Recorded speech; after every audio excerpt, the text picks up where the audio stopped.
Bwana, mambo vipi? Mambo ni aje mwana familia Together Online? Ni wakati mwingine tena tumekutana tuzungumze kuhusiana na hiki ambacho kinaendelea huko kwenye mitandao ya kijamii. Bwana, tuko hapa na mwanadada Zaiylissa.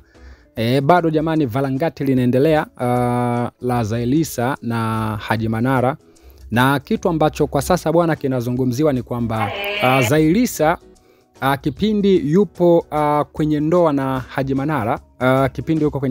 Manara, alikuwa akikwazana tu na Haji Manara, anakwenda kukaa kwa Chris Outfit. Huyu ni muuzaji wa nguo, unaona bwana, na mshikaji wake sana Zaiylissa. Na hata katika vitu ambavyo Zaiylissa alivitaja kwamba Haji Manara alikuwa mnunulii nguo, alikuwa anavalishwa na makampuni au na watu ambao wanauza nguo, akiwepo Anna Collection pamoja na Chris Outfit pia alitajwa.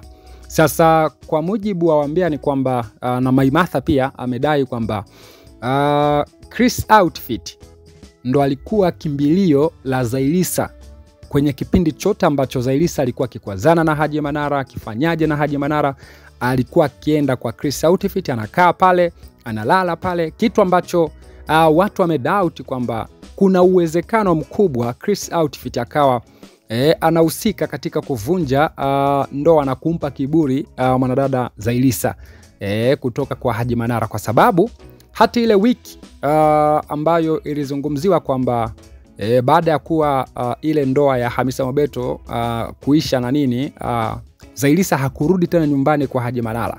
Sasa inasemekana kwamba alikuwa kwa Chris Outfit na alikaa pale kwa Chris Outfit nyumbani kwa wiki nzima. Kitu ambacho mwanamke wa mtu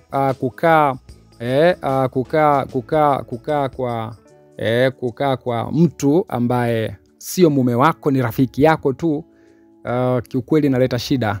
Sio ndugu yako, ni rafiki yako tu, sio kaka yako, sio nani yako.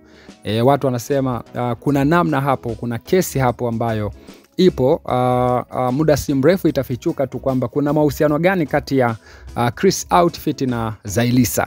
Inasemekana pia hata baada ya kutoka kwa Haji Manara jana alikwenda kwa Chris Outfit.